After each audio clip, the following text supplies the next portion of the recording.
কবিগুরু রবীন্দ্রনাথ ঠাকুরের প্রশ্ন বলে শোনাবো।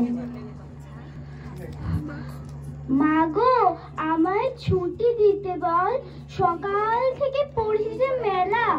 এখন আমি তোমার ঘরে বসে করব শুধু পড়া পড়া খেলা। তুমি বলছো দুপুর এখন সবে, না হয় যেন সত্যি হলো তাই। একদিনও কি দুপুর বেলা হলে বিকেল হলো মনে করতে নাই?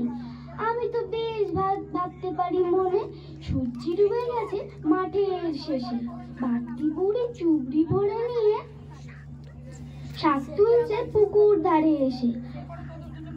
আধার হলো মাদার গাছের তলা, কালি হয়ে এলো দিঘির জল।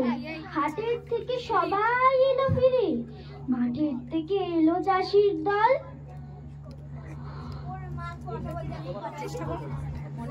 মনে কর না উঠলো সাঁঝের তারা, মনে করো না সন্ধে হলো যেন। রাতের বেলা দুপুর যদি হয়, দুপুর বেলা রাত হবে না কেন?